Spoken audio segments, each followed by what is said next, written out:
అవును. తర్వాత ఒక్కసారి కెరీర్ డ్రాప్ అవగానే ఇన్కమ్ సోర్సెస్ కూడా తగ్గుతాయి, ఖర్చులు ఏం తగ్గవు.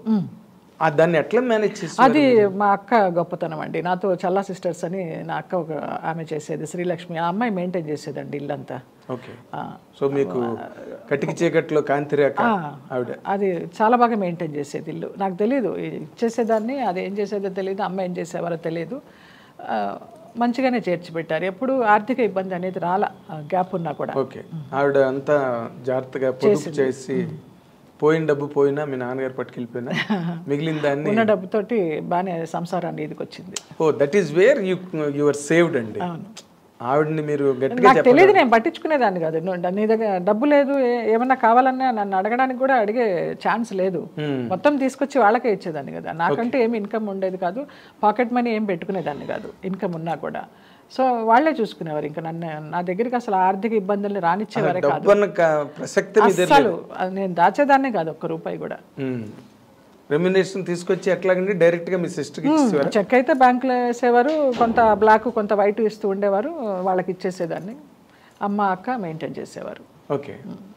కానీ బట్ ఎక్కడొక్కడ మీరు పరిస్థితులు చేయి జారిపోతున్నాయి, మనం దీని మీద కంట్రోల్ పెట్టాలి అని అంతా పోయి నాకు తెలిసింది. ఈ చూసిన అక్కే ఒక ఫ్రెండ్తో కలిసి ఏదో ఒక షిప్ బిజినెస్ అనేసి అతను ఏదో నమ్మించి నా డబ్బు, దాచిన డబ్బు ఏదైతే ఉందో దాన్ని కొంచెం కొంచెం స్వాహా చేస్తూ చేయడం మొదలుపెట్టారు. తెలీదు నాకు, ఇంట్లో ఎవరు చెప్పలేదు. నేను బయట అవుట్డోర్లకు వెళ్ళడము రావడము ఇలాగ జరుగుతుంది, కానీ అది చెప్పలేదు. ఒక రోజు డౌట్ వచ్చి అడిగేసరికి అప్పటికే చాలా పోయింది. వచ్చేస్తుంది, 100 కోట్లు వస్తుంది, 50 కోట్లు వస్తుంది, ఎక్కడికి పోదు నీ డబ్బు, ఇచ్చేస్తాము అని చెప్పేసేవారు. అది రాలా. మీ అక్క బావగారు? అక్కకి మా బావగారు లేరు. అక్క నేను డాన్స్ ప్రోగ్రామ్స్ చేసేటప్పుడు, అక్క పెళ్ళయిన తర్వాత అది 3rd month ప్రెగ్నెంట్గా ఉన్నప్పుడు మా నాన్న ముందరే ఇచ్చేసేవారు మా డేట్స్, డాన్స్ డేట్స్. 1 నెల ముందరే ఫిక్స్ అయిపోయేవి. అంత బిజీ మేము చల్లా సిస్టర్స్గా. కూచిపూడి డాన్స్లో 1000 పర్ఫార్మెన్సెస్ ఇచ్చాము ఆల్ ఓవర్ ఇండియాలో. అప్పుడు ఇది కడుపుతో ఉన్నప్పుడు ఏదో డేట్ ఫిక్స్ అయిపోయింది, డాన్స్ చేయమన్నారు. మా బావేమో డాన్స్ చేయడానికి వీల్లేదు, ఇలా ప్రెగ్నెంట్, మొదటి నెలలు, అది మన అబార్షన్ అయితే నేను ఒప్పుకోను అనేసి. కానీ నేను డబ్బులు తీసుకున్నాను కాబట్టి చేయాల్సిందే అని నాన్న పట్టుపట్టారు. ఇంకా ఆ డాన్స్ ప్రోగ్రామ్ చేసినప్పుడు ఇతనికి కోపం వచ్చి వెళ్ళిపోయారు. అబార్షన్ ఏమీ అవ్వలేదు, బాగానే ఉన్నాడు, బాబు పుట్టాడు, వాడికి ఇప్పుడు 2 బాబులు.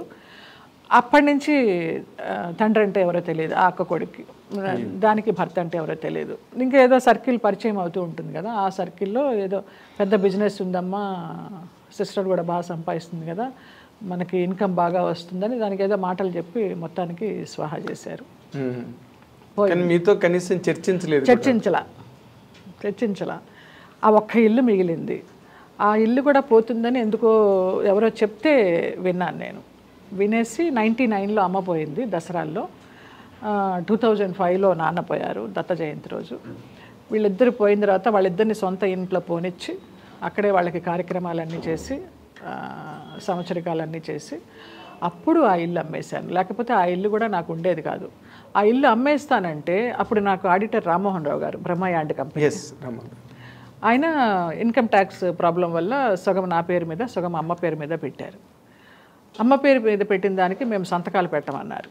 మాకు కూడా రావాలి అమ్మ ఆస్తి అని. కానీ నాది ఆస్తి అమ్మ పేరు మీద ఉంది కాబట్టి మాకు ఆస్తి రావాలి, ఆస్తి ఇస్తామంటే వాటా ఇస్తామంటే సంతకాలు పెడతామన్నారు. సరే పర్వాలేదు, అన్నదమ్ములు అక్క చెల్లెళ్ళకే కదా ఇచ్చేది అనేసి సగం వాళ్ళకి ఇచ్చి సగం నేను తెచ్చుకొని ఆ డబ్బుతో ఇక్కడ కొనుక్కొని హైదరాబాద్లో అలా హైదరాబాద్ షిఫ్ట్ అయ్యాను. ఓకే. సో మీకు అడుగడుగునా అసలు అన్ని అవాంతరాలే, ఎక్కడ కూడా మీకు సపోర్ట్ గా ఉన్నది ఏం లేదు. ఒక సిస్టర్ మీకు ఏదో బాగున్నది ఆవిడ కొంత అనుకుంటే ఆవిడ ద్వారా కూడా మీకు అది ఏదో నమ్మేసింది, ఏదో ఎక్కువ డబ్బులు వచ్చేస్తాయి, అందరం సెటిల్ అయిపోతామని ఏదో మనిషికి ఉంటుంది కదా. ఇప్పుడు ఆవిడ మీతోనే ఉన్నారండి? చెన్నైలో ఉందండి, వాళ్ళ అబ్బాయితో ఉంది. పెద్దక్క వాళ్ళ అబ్బాయిలతో ఇక్కడ బాచిపల్లిలోనే ఉంటుంది. పెద్దన్నయ్య చెన్నై, రెండో అన్నయ్య చెన్నై. రెండో అన్నయ్య మీకు తెలుసు, జయదేవ్, ఆంధ్రజ్యోతిలో ఫ్రీలాన్స్గా పనిచేసేవాడు. వాడిద్దరు కూతుళ్ళే నాకు బాధ్యత, నా బిడ్డల్లాగానే. ఇప్పుడు ఎక్కడున్నాడు జయదేవ్? చెన్నైలో, కొడంబాకం. ఓకే, కొడంబాకం. ఇప్పుడు ఇంతమందికి మీరు లైఫ్లో సెటిల్ చేసి వాళ్ళందరికీ ఒక జీవన మార్గాన్ని ఏర్పరిచి అందరూ బాగున్నారు. అందరూ బాగుండి మీరు ఫైనల్గా అసలు మీ డెస్టినేషన్ మీ గమ్యం ఎలా ఉంటుందో ఎప్పుడైనా ఊహించుకుంటారండి? నేను ఊహించాను కదా, నాకు ఈశ్వరుడు ఉన్నాడు, ఆయన చూస్తాడు నా డెస్టినేషన్. నాకేం కావాలి, ఎవరు నా దగ్గర ఉండాలి, నాకేం చేయాలి, నా అంతిమ దశ ఎలా ఉండాలి అనేది ఆయన. ఇంత ఫిలసాఫికల్ నేను కర్మ సిద్ధాంతాన్ని బాగా నమ్ముతాను నాగేంద్ర. ఇప్పుడు రమణ మహర్షి గారు కూడా చాలా, నాకు పెద్ద ఫోటో ఉంటుంది హాల్లో, ఆయన ముందు కూర్చొని మాట్లాడుకుంటాను, ఆయన ముందు కూర్చొని మెడిటేషన్ చేసుకుంటాను. ఆ మెడిటేషన్లోనే మానస సరోవర్ అంతా తిరిగి వస్తాను. ఈశ్వరుడు నా చేయి పట్టుకుని ఆ మానస సరోవర్ అంతా చూపించినట్టు హాయిగా ఉంటుంది, మనసు తేలిగ్గా ఉంటుంది. అవునా?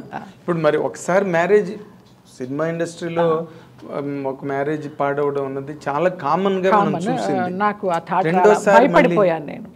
ఒక పెళ్లి, ఒక ప్రపోజల్ కూడా రాలేదండి? రాలేదు, ఎక్కడ రాలేదు, ఎవరు రాలేదు. నేను ఆ చోటు ఇవ్వలేదు, ఎవరు రాలేదు కూడా. ఓకే. మీరు పైగా ముఖ్యంగా మీరు చెప్పిన ప్రతి మాటలోని ఒక గోపాలకృష్ణ గారు ఉన్నారు, ఒక చలపతిరావు గారు, ఏవిఎస్ గారు, ఏవిఎస్ గిరిబాబు గారు ఇప్పటికీ ఫోన్ చేస్తారు. విమెన్ సపోర్ట్ ఏం లేదా మీకు ఇండస్ట్రీ? ఏం లేదంటే ఫోన్లు చేస్తారు, అక్క వదిన అమ్మ అనుకుంటూ. రాగిణి పాపం ఎప్పుడు ఫోన్ చేస్తుంది, రక్ష, లతాశ్రీ చేస్తూ ఉంటారు. అక్క తిన్నావా, వదిన బాగున్నావా, అన్నపూర్ణమ్మ గారు, అన్నపూర్ణమ్మ, వైవిజయ, శ్రీలక్ష్మి ఆ బ్యాచ్ వేరు, వాళ్ళు నాతో పెద్ద క్లోజ్ ఉంటారు. నేను పూర్ణి అని పిలుస్తాను కానీ ఎక్కడన్నా ఫంక్షన్లో కనిపిస్తేనే హలో అని. రాగిణి ఎక్కువ టచ్లో ఉంటుంది, రక్ష, లతాశ్రీ టచ్లో ఉంటారు, చిట్టిబాబు, జయమ్మ ఎలా ఉన్నావు అనేసి, గోపాలకృష్ణ గారు, వీళ్ళే. సో ఆడమలయాళం ఎక్కడ లేదు. హేమ ఎప్పుడన్నా చేస్తూ ఉంటుంది. అక్క నీ ఇంటి భోజనం తినాలి, మా మేనమామ కొడుకు బాచి అని నాతో ఉంటాడు, వాడు చాలా బాగా చేస్తాడు వంటలు, వాడి భోజనం తినాలని వస్తూ ఉంటారు చాలా మంది, రోజు 10 మంది తింటారు మన ఇంట్లో ఇప్పటికి. మహాతల్లి మీద దండం. అయితే ఇన్ జనరల్గా ఇప్పుడు సినిమా ఇండస్ట్రీలో మీ ప్రయాణంలో చేదు అనుభవాలు అని అనిపించి గబుక్కుని తలుచుకోగానే ఒక్కసారి శివరు షేక్ వచ్చి, నన్ను అందరూ తిడుతున్నారు, నువ్వు ఒక్కొక్కసారి ఇంటర్వ్యూలో బేలగా అయిపోయి ఏడుస్తున్నావు, ఇంకొకసారి ఏడుస్తూ ఇంటర్వ్యూ ఇచ్చావంటే మాత్రం మర్యాదగా ఉండదు. నువ్వు అసలు మీరు ఏడవలసిన అవసరం లేదు. నేను బ్లాస్ట్ అయిపోతున్నాను సడన్ గా. కొంతమంది గురించి చెప్పేటప్పుడు కొన్ని ఇన్సిడెంట్లు తలుచుకున్నప్పుడు నాకు తెలియకుండా అది ఆ కడుపులోంచి దుఃఖం వచ్చేస్తోంది, ఆ కంట్రోల్ అవ్వడం లేదు. ఒక గుమ్మడి గారి గురించి అడిగినా, ఒక శరత్ బాబు గారి గురించి అడిగినా, ఈ నా పెళ్ళి ఇలాగ అయిపోయింది. మొన్న ఒక సినిమాలో నాకు షష్టి పూర్తి సీను, నాకు పాత హీరో సురేష్ గారికి అస్సలు ఎంత ఆనందంగా చేశాను, నిజంగానే పెళ్లి కూతురులాగా సిగ్గుపడుతూ నాకు నేనే చాలా నచ్చాను. ఆ ముస్తాబులో ఆ ఉంగరాలు తీయడము, ఆ పాణిగ్రహణము, తలంబరాలు పోసుకోవడం, అరుంధతి నక్షత్రం చూడడం భలే చేశాడు ఆ డైరెక్టరు. చాలా నచ్చింది. అప్పుడు అనిపించింది అబ్బా మళ్ళీ పెళ్లి చేసుకుంటే బాగుండే, ఇంకొక జన్మ ఉంటే, ఈ జన్మలో కాదు ఇంకొక జన్మ ఉంటే మళ్ళీ, కానీ ఈ జన్మే మోక్షం అట, నాకు ఇంకో జన్మ లేదట. జాతకం ప్రకారం జాతకాలు నమ్ముతారండి? అప్పుడు నమ్మేదాన్ని, చాలా పెట్టాను, ఇప్పుడు లేదు. ఇప్పుడు జాతకం లేదు, ఏం లేదు, ఓన్లీ రమణ మహర్షి.